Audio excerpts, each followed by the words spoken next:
Hello friends आपण मानकु मो YouTube channel रे स्वागत एवं आउ एक नुआ वीडियो रे मध्ये स्वागत। आज हम डिस्कस करिबा 2025 मसिया रे होइतिबा डिसेंबर मासर ओटीटी एग्जाम रो क्वेश्चन आंसर को निम्नोक्त मध्यरु केउटी अर्थपूर्ण शिक्षणर एक उदाहरण अटे। बारंबार अभ्यास करी कविताटीए मन रखिबा, गाणितिक सूत्र गुड़िकर पुनरावृत्ति करिबा, कोनोसी धारणर व्याख्याकरण, शिक्षकों को अनुसरण करी एक ज्यामितिक चित्र अंकन करिबा। एहार आंसर हबो कोनोसी धारणार व्याख्या करिबा बा व्याख्यान करिबा बा ऑप्शन सी सठिक आंसर। पाठ्यक्रम विकास प्रक्रियार प्रथम सोपानटी कौन? पाठ्यखसड़ा प्रस्तुति, शिक्षादान सामग्रीर चयन, पाठ्यक्रमर फलप्रदतार मूल्यांकन, शिक्षार्थी मानकर शिक्षण आवश्यकतार निरूपण। पाठ्यक्रमर विकासर प्रक्रियार प्रथम सोपानटी कौन? यार प्रथम सोपानटी होची शिक्षार्थी मानकर शिक्षण आवश्यकतार निरूपण करिबा बा ऑप्शन डी। पर्यवेक्षण पाई केउं साधनटी व्यवहार करा जाई न थाए? घटनावली विवरण, रेटिंग स्केल, तनखी तालिका ना प्रश्नावली? यार आंसर हम प्रश्नावली। प्रश्नावली आमे पर्यवेक्षण पाई व्यवहार करि न थाउ।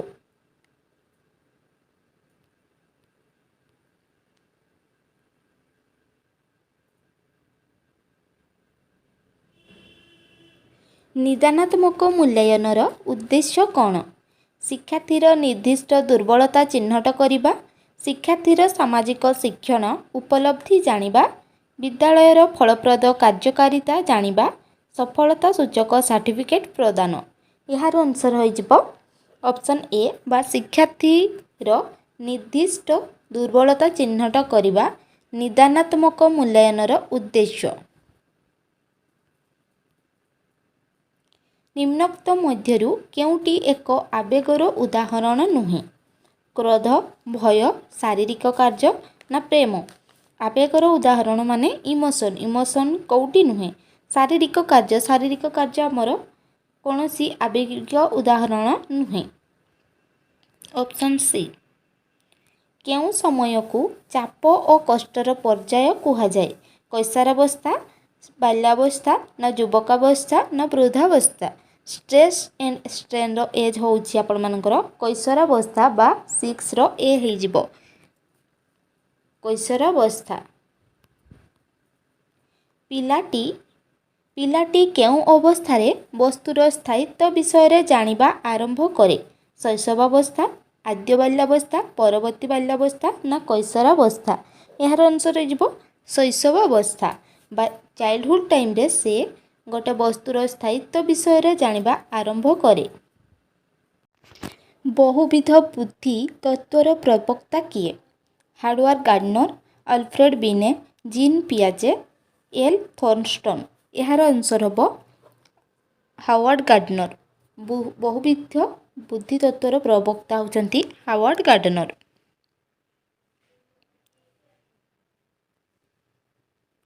निम्नलिखित सहशैक्षिक पाठ्यकार्य मध्यरु केउटी सृजनशीलतार विकास रे सहायक होइथाय?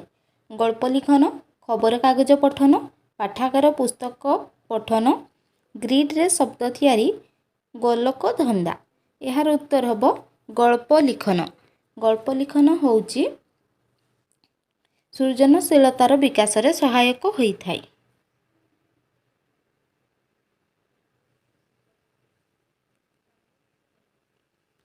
निम्नोक्त मध्यरु केउटी गुणात्मक शिक्षादान रे बाधक साजिथाए? पर्याप्त शिक्षण सामग्रीर उपलब्धता और सेगुड़िकर व्यवहार, विकल्प शिक्षण अभिज्ञतार व्यवहार, अधिक शिक्षार्थी विशिष्ट एकक श्रेणी, सामग्रिक और धारावाहिक मूल्यांकनर कार्यकारिता? यार आंसर हम ऑप्शन सी अधिक शिक्षार्थी विशिष्ट एकक श्रेणी गुणात्मक शिक्षादान रे बाधक साजिथाए। निरंतर और सामग्रिक मूल्यांकन शिक्षादान पद्धति बदलाइबारे साहाय्य करे। शिक्षार्थी मानकर शिक्षा ग्रहण समय को कमाई थाए। ଶିକ୍ଷକମାନଙ୍କର କାର୍ଯ୍ୟଭାରକୁ ବଢ଼ାଇଥାଏ। ଶିକ୍ଷାର୍ଥୀମାନଙ୍କ ଉପରେ ପରୀକ୍ଷାର ବୋଝ ବଢ଼ାଇଥାଏ। ଏହାର ଉତ୍ତର ହୋଇଯିବ ଶିକ୍ଷାଦାନ ପଦ୍ଧତି ବଦଳାଇବାରେ ସାହାଯ୍ୟ କରେ ବା ଅପସନ୍ ଏ। ଓଡ଼ିଶାର ରାଜଧାନୀର ନାମ କ'ଣ? ଏହା କେଉଁ ପ୍ରକାରର ପ୍ରଶ୍ନ? ସୀମିତ ଉତ୍ତରମୂଳକ, ସମାପନମୂଳକ, ମେଳକ ପ୍ରକାର, ସମ୍ପର୍କ ନିର୍ଣ୍ଣୟନ ପ୍ରକାର। ଏହାର ଆନ୍ସର ହୋଇଯିବ ସମାପନମୂଳକ ବା ଅପସନ୍ ବି। ଏକ ପରିସ୍ଥିତିରେ ଶିକ୍ଷାଲାଭ ଅନ୍ୟ ଏକ ପରିସ୍ଥିତିରେ ଶିକ୍ଷାଲାଭ ଉପରେ କୌଣସି ବିଶେଷ ପ୍ରଭାବ ନ ପକାଇବା। ସକାରାତ୍ମକ ସ୍ଥାନାନ୍ତରଣ, ନକାରାତ୍ମକ ସ୍ଥାନାନ୍ତରଣ, ଶୂନ୍ୟ ସ୍ଥାନାନ୍ତରଣ, ପାର୍ଶ୍ୱ ସ୍ଥାନାନ୍ତରଣ। ଏହାର ଆନ୍ସର ହୋଇଯିବ ଶୂନ୍ୟ ସ୍ଥାନାନ୍ତରଣ ବା ଅପସନ୍ ସି।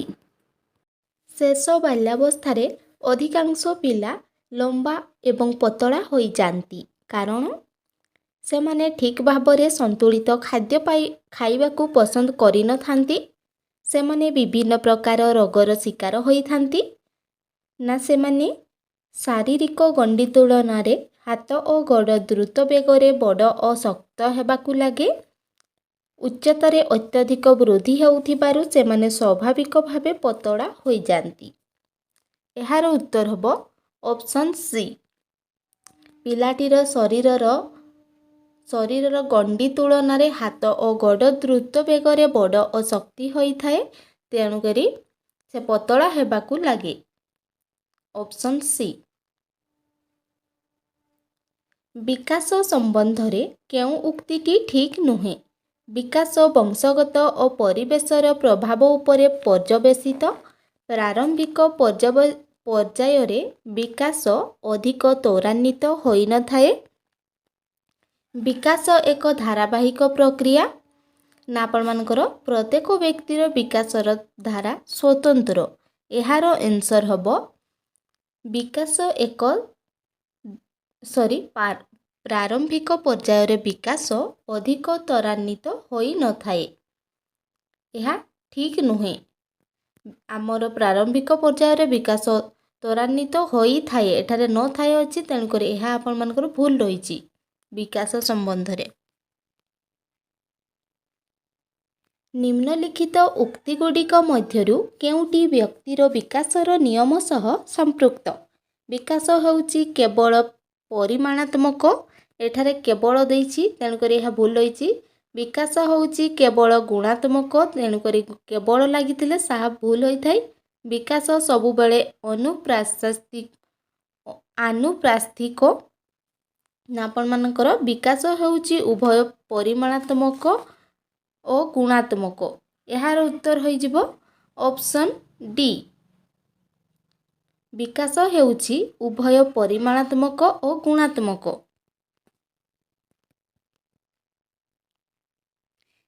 ନିମ୍ନୋକ୍ତ ମଧ୍ୟରୁ କେଉଁଟି ସହପାଠୀ ଶିକ୍ଷଣର ଏକ ଉଦାହରଣ ଅଟେ?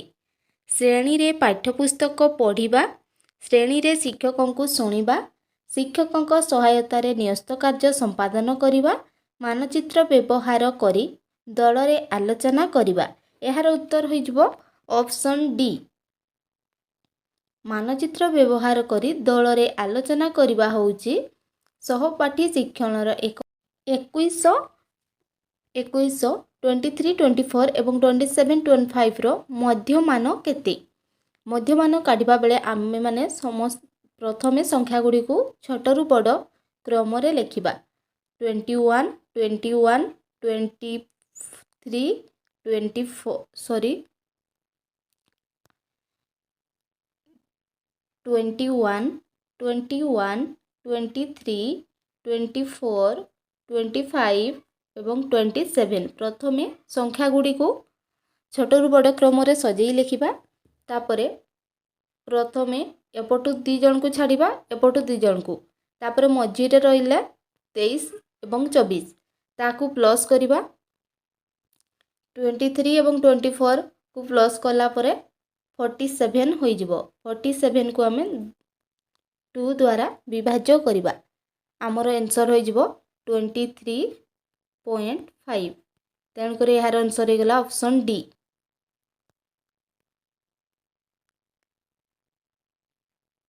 ଯେତେବେଳେ ଗୋଟିଏ ପରୀକ୍ଷଣ ଯାହା ମାପିବାକୁ ଚାହୁଁଛି ତାହା ହିଁ ମାପେ ତାହାକୁ ପରୀକ୍ଷଣର କ'ଣ କୁହାଯାଏ? ବୈଧତା, ପୂର୍ବାନୁମାନ, ଯୋଗ୍ୟତା, ବିଶ୍ୱସନୀୟତା, ବ୍ୟବହାରିକତା।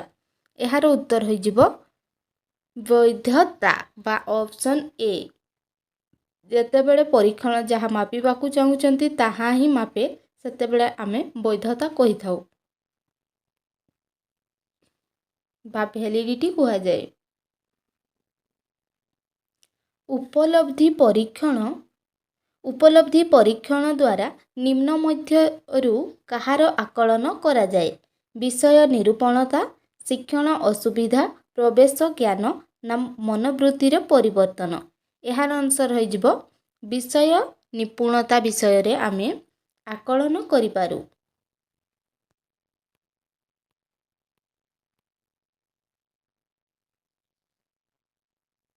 ପରୀକ୍ଷଣର ବିଶ୍ୱସନୀୟତା କହିଲେ କ'ଣ ବୁଝାଏ? ପରୀକ୍ଷଣ ଫଳାଫଳର ସ୍ଥିରତା, ପରୀକ୍ଷଣ ଫଳାଫଳର ଅସ୍ଥିରତା, ପରୀକ୍ଷଣ ଫଳାଫଳର ସତ୍ୟତା, ପରୀକ୍ଷଣ ଫଳାଫଳର ପୂର୍ବାନୁମାନ ଯୋଗ୍ୟତା। ବିଶ୍ୱସନୀୟତା କହିଲେ ଆମେମାନେ ପରୀକ୍ଷଣ ଫଳାଫଳର ସ୍ଥିରତାକୁ ବୁଝିଥାଉ। ନିମ୍ନଲିଖିତ ସଂଖ୍ୟାମାନଙ୍କର ମଧ୍ୟମା କେତେ? ଏଥିରେ ମଧ୍ୟ ଆମେମାନେ ପ୍ରଥମେ ସାନରୁ ବଡ଼ କ୍ରମରେ ସଜେଇ ଲେଖିବା। 21, 22, 26, 27, 28। ମଧ୍ୟମା କାଢ଼ିଲା ବେଳେ ମନେ ରଖିବେ ଡବଲ ବା ରିପିଟ୍ ସଂଖ୍ୟାକୁ ଥରେ ଲେଖିବା। ଏପଟୁ 2 ଜଣକୁ ଛାଡ଼ିବା, ଏପଟୁ 2 ଜଣକୁ ଛାଡ଼ିବା, ମଝିରେ ରହିଲେ 26। ତେଣୁକରି ଏହାର ଆନ୍ସର ହୋଇଯିବ ଅପସନ୍ ସି ବା 26। ନିମ୍ନୋକ୍ତ ମଧ୍ୟରୁ କେଉଁଟି ଦୃଶ୍ୟଶ୍ରାବ୍ୟ ସାମଗ୍ରୀ? ଦୃଶ୍ୟ ଏବଂ ଶ୍ରାବ୍ୟ। ଦୃଶ୍ୟ ମାନେ ଦେଖିପାରିବା ଏବଂ ଶ୍ରାବ୍ୟ ମାନେ ଶୁଣିପାରିବା। କେଉଁଟି? କଳାପଟା କେବଳ ଦୃଶ୍ୟ, ରେଡ଼ିଓ କେବଳ ଶ୍ରାବ୍ୟ, ଟେଲିଭିଜନ ଏହାର ସଠିକ୍ ଆନ୍ସର।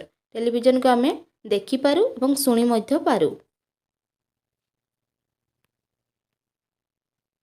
ନିମ୍ନୋକ୍ତ ମଧ୍ୟରୁ କେଉଁଟି ପାରମ୍ପରିକ ଶିକ୍ଷଣ ପ୍ରକ୍ରିୟା ସହ ସମ୍ପର୍କିତ? ଶିକ୍ଷଣ ଶିକ୍ଷକର ଗୁଣାତ୍ମକ ଶିକ୍ଷାଦାନ ଉପରେ ନିର୍ଭର କରେ। ଶିକ୍ଷଣ ନିକଟ ପରିବେଶରୁ ଆହରଣ କରୁଥିବା ଅନୁଭୂତି ଉପରେ ନିର୍ଭର କରେ। ଶିକ୍ଷଣ ପିଲାର ସାମାଜିକ ଓ ସାଂସ୍କୃତିକ ପରିସ୍ଥିତି ଉପରେ ନିର୍ଭର କରେ। ଶିକ୍ଷଣ ଶିକ୍ଷାର୍ଥୀ, ସହପାଠୀ, ଶିକ୍ଷକ ଓ ପିତାମାତାଙ୍କ ଭାବ ବିନିମୟ ଉପରେ ନିର୍ଭର କରେ। ଏହାର ଆନ୍ସର ହୋଇଯିବ ଅପସନ୍ ଏ। ଶିକ୍ଷଣ ଶିକ୍ଷକର ଗୁଣାତ୍ମକ ଶିକ୍ଷାଦାନ ଉପରେ ନିର୍ଭର କରେ।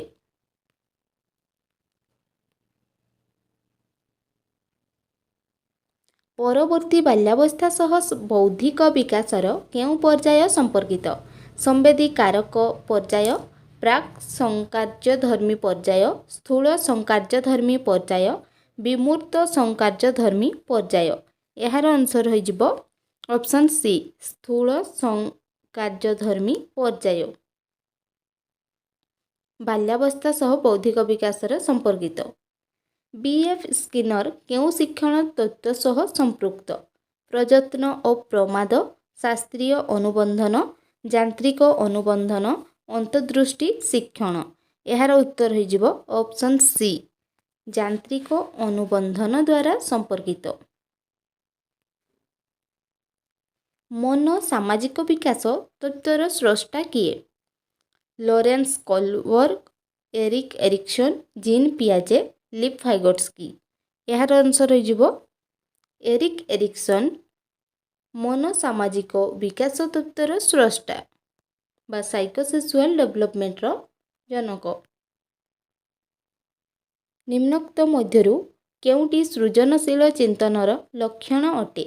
ତାତ୍ତ୍ୱିକ ଚିନ୍ତାଧାରା, ତଥ୍ୟଗୁଡ଼ିକୁ ଏକତ୍ରିତ କରି ସମାଧାନ କରିବା, ବିଭିନ୍ନମୁଖୀ ଚିନ୍ତାଧାରା, ବିଶ୍ଳେଷଣାତ୍ମକ ଚିନ୍ତନ। ଏହାର ଆନ୍ସର ହୋଇଯିବ ଅପସନ୍ ସି ବିଭିନ୍ନମୁଖୀ ଚିନ୍ତାଧାରା ସୃଜନଶୀଳ ଚିନ୍ତନର ଲକ୍ଷଣ ଅଟେ। କେଉଁ ଶିକ୍ଷାଦାନ ପଦ୍ଧତିଟି ଶିକ୍ଷାର୍ଥୀ କେନ୍ଦ୍ରିକ ପନ୍ଥାର ଅନ୍ତର୍ଭୁକ୍ତ ନୁହେଁ? ଶିକ୍ଷାର୍ଥୀ କେନ୍ଦ୍ରିକ ପନ୍ଥାର ଅନ୍ତର୍ଭୁକ୍ତ ନୁହେଁ। ପ୍ରକଳ୍ପ ପଦ୍ଧତି, ବ୍ୟାଖ୍ୟାନ ପଦ୍ଧତି, ପରୀକ୍ଷଣ ପଦ୍ଧତି, ସମସ୍ୟା ସମାଧାନ ପଦ୍ଧତି। ଏହାର ଅଂଶ ରହିଯିବ ବ୍ୟାଖ୍ୟାନ ପଦ୍ଧତି। ବ୍ୟାଖ୍ୟାନ ପଦ୍ଧତିରେ କେବଳ ଶିକ୍ଷକ ଆକ୍ଟିଭ ରୁହନ୍ତି, ତେଣୁକରି ଏହା ଶିକ୍ଷାର୍ଥୀ କେନ୍ଦ୍ରିକ ହେବ ନାହିଁ, ସେଠାରେ ଶିକ୍ଷକ କେନ୍ଦ୍ରିକ ହେବ। Option B right answer. ଆଶା କରୁଛି ଭିଡ଼ିଓଟି ଆପଣମାନଙ୍କୁ ଭଲ ଲାଗିଥିବ। ଭଲ ଲାଗିଥାଏ ଯଦି ଲାଇକ୍ କରିବେ ଏବଂ ଚ୍ୟାନେଲରେ ପ୍ରଥମ ଥର ପାଇଁ ଦେଖୁଥିଲେ ସବସ୍କ୍ରାଇବ୍ କରି ରଖିବେ।